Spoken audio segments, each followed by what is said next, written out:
first one you'll find in Genesis 19. It's the familiar story of Sodom and Gomorrah. And out of that passage we get those rather hostile words, sodomite and sodomy. But before you begin to quote that particular story of the biblical narrative to condemn homosexuality, you better read it. This is what the story says. The Lord and two angels came down to visit Abraham. The primary reason the Lord and these two angels came down was that the Lord had heard reports that there was some evil going on in the cities of Sodom and Gomorrah, and he wanted to get a first-hand look. Now that's a very strange view of God, that God has to sort of come out of heaven because he's heard these vague reports, but he doesn't really know what's going on, so he's got to come down and investigate it. That's a very primitive view of God. But in any event, they come down and they stop with Abraham. And Abraham prepares a great feast for them.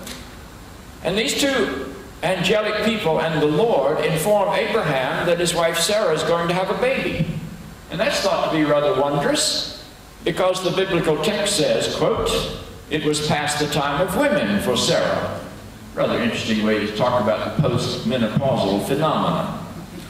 In any event, Sarah hears this report and she breaks out laughing.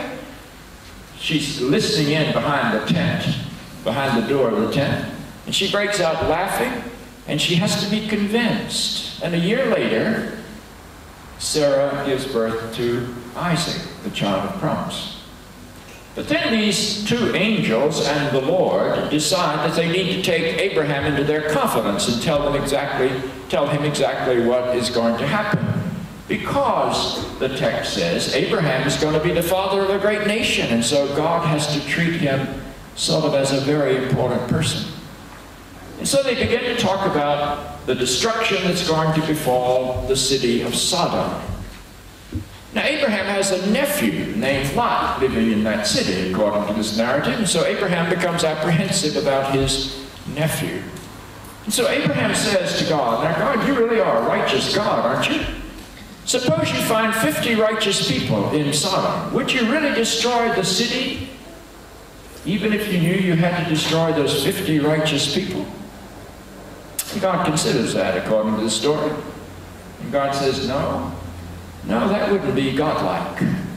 You know, if I can find 50 righteous people there, I will not destroy the city. Well, Abraham has his opening. And so he now begins to engage in what I would call a bit of Middle Eastern haggling that you find going on in every marketplace. The next thing Abraham says is, "Lord, suppose it isn't 50. Suppose it's only 45, and you just lacked 5 people. Would you destroy the whole city just for the lack of 5? The Lord thought about that for a minute. Said, "No, that wouldn't be very godlike either. So if I find 45 people there, I will not destroy the city." And Abraham knows he's got God on the run. So the next thing, he gets him down to 40 people, and then to 30 people, and then to 20 people, and then to 10 people. And exacts the divine promise from God that if he can find 10 righteous people in the town of Sodom, he will not destroy the city. And at that point, I think Abraham figured he had pushed God as far as he could push him. And so Abraham settles down, and the Lord seems to disappear, and the two angels are sent over to Sodom. Well, they didn't have motels in those days. So when two strangers go into the town, what happens is that they go and sit in the town square. And if some citizen of the town does not come out to them and give them the security and the sanctuary of their home, the two people have no rights, and they are likely, quite likely, to be abused. And one of the ways that the ancient world abused people was to treat men as if they were women, to sort of make women out of them. That was thought to be the worst of all possible insults. And so these two strangers are sitting in the town square, and the people are beginning to think that maybe tonight there's going to be new entertainment. They didn't have television in those days, and they needed a lot to keep life lively. And so they kept anticipating that when the sun went down, they would be free to exercise their will upon these two strangers. And just before sundown, Lot, Abraham's nephew, goes out and gives these people the sanctuary of his home. And he takes them into his home. And these people are enraged. And so it says all the men of the village, including, interestingly enough, the two people who are engaged to be married to Lot's two daughters, come stampeding after Lot's house and beat on his door and demand that these two male guests be made available to them. And Lot refuses. And Lot lectures them on how naughty they are. And Lot says, I cannot violate my word. I've given them my word. The hospitality code of the whole region depends upon one's word being valid. But the people continue to beat on the door. And so Lot does a rather unusual thing. Lot says, I'll tell you what, folks, I'll work out a compromise. I have two virgin daughters. Presumably, their husbands-to-be were out in this crowd. I have two virgin daughters. I'll send them out to you. After all, they're just women. I'll send them out to you, and you can abuse them. You may do to them whatever you will. Now get the picture. This is Lot, the father of two daughters, offering his two daughters to the men of the village of Sodom for the purpose of being gang raped. And Lot is going to be declared one of the righteous people in the village of Sodom.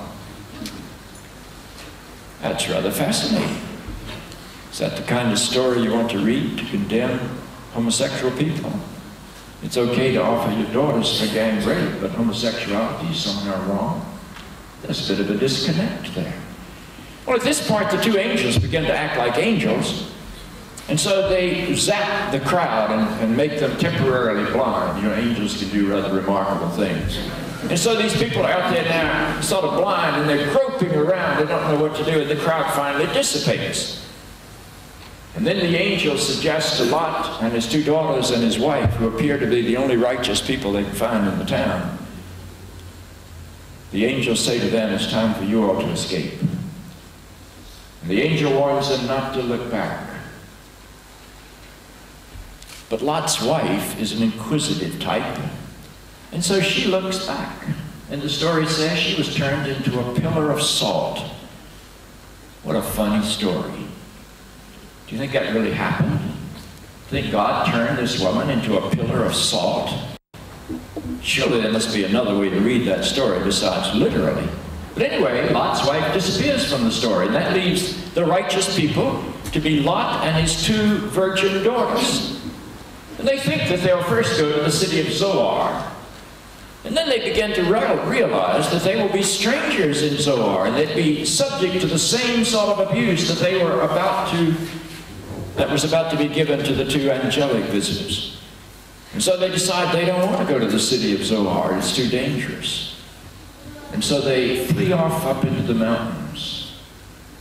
And they live as a family, a clan, a nation of three.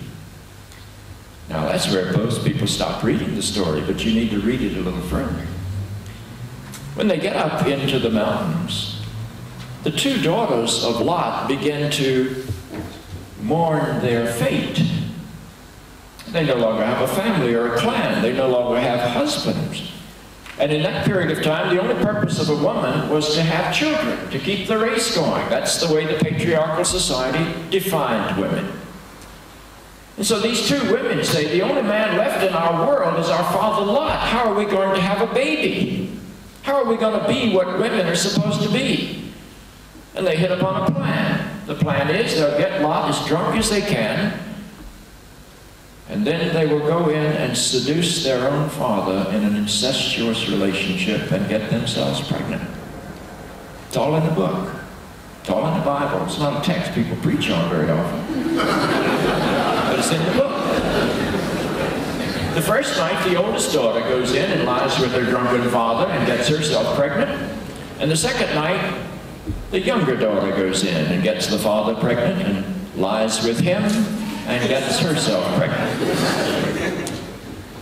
And they are called the righteous people of Sodom.